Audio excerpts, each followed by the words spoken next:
been doing income taxes since 1999 is when I started. And before that, I had traveled around the world. I lived in Poland right after the wall came down. So I've had some interesting experiences. I grew up in South Carolina. I was 5 when we came here, and I started working in manufacturing when I was 11 years old.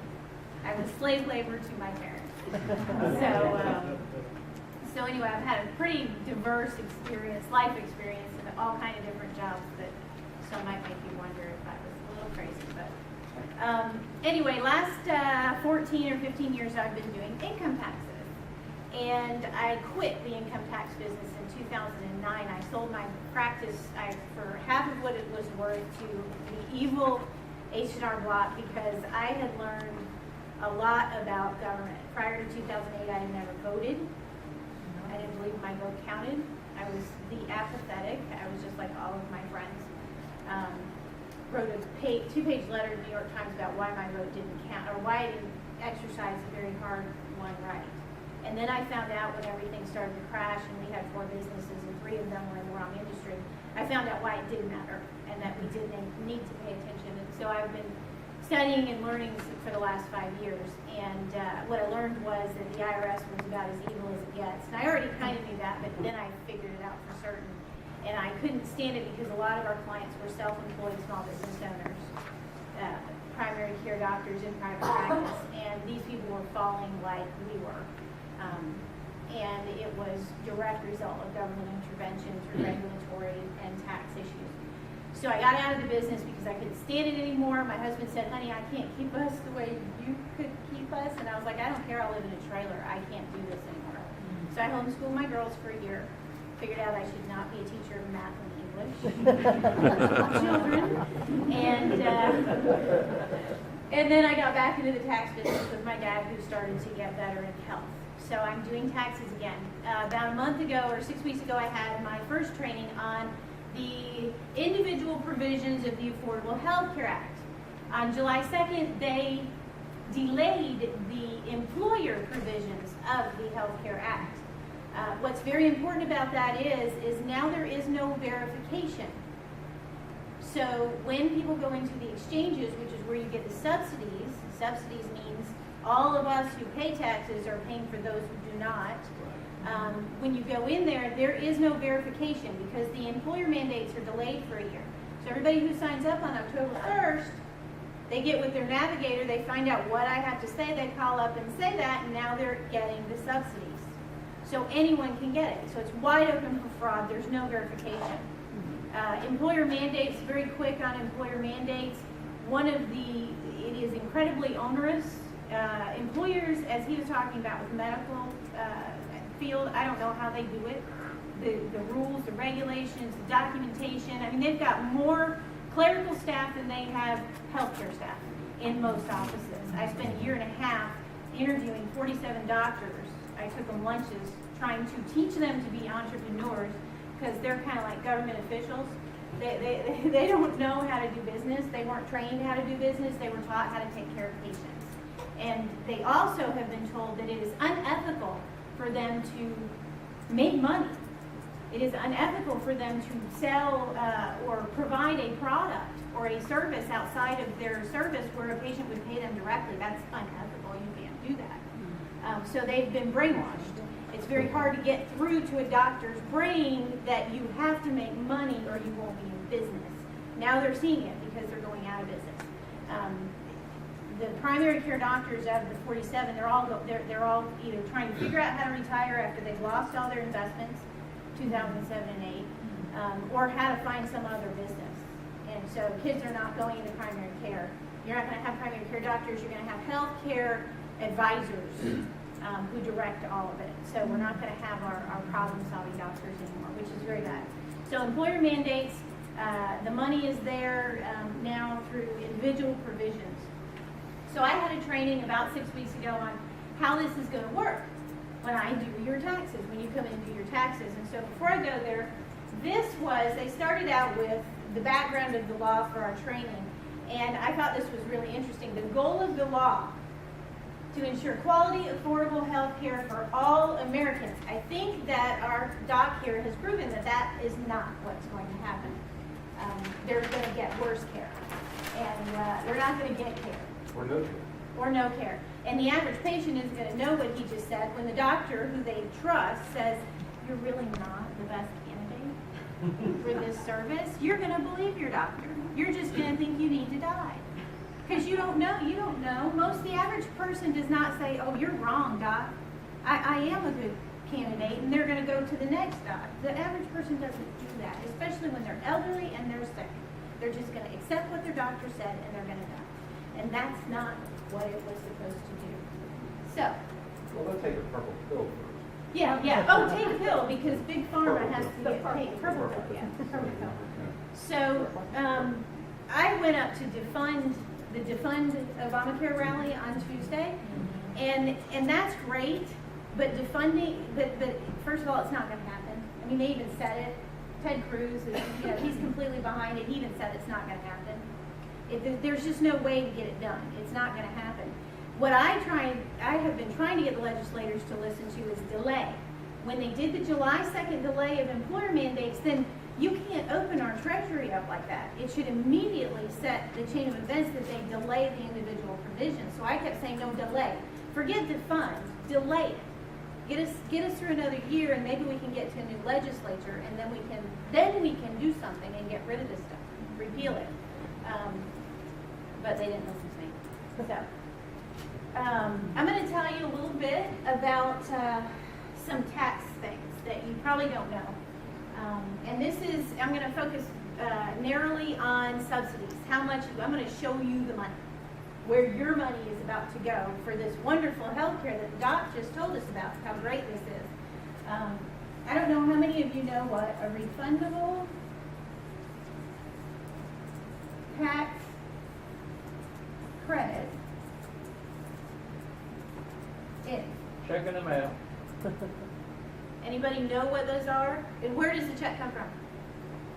Obama money. Obama money. So a refundable tax credit is where the government gives you money. It gives you a check because of your income situation, your dependent situation. It gives you a check. The most common thing right now is earned income credit.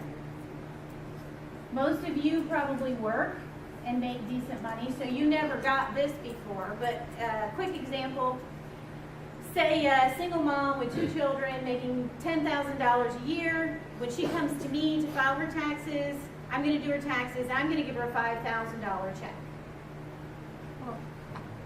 So in my little practice, I wrote probably $2.5 to $3.5 million worth of checks every year. One tax office doing 1,000 tax returns. I had about 50% this kind of client.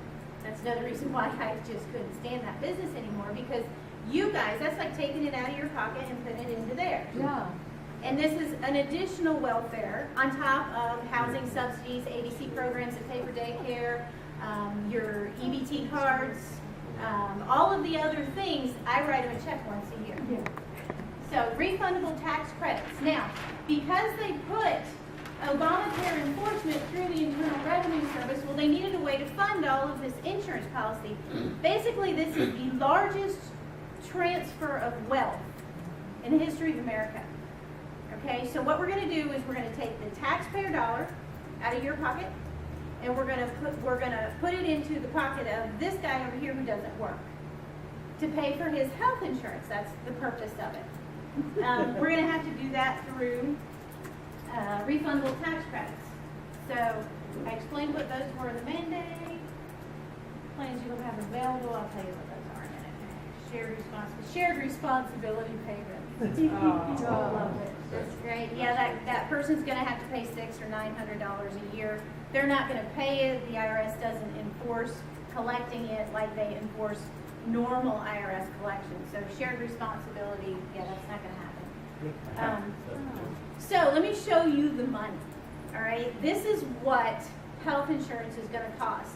This wonderful programs that Doc was so kind to explain to us how they work are going to be reasonably priced, right? Because it's the Patient Protection and Affordable Care Act, so it's going to be more affordable. Well, the average tax, this is actually low, but we'll say the average annual premium for a family of 4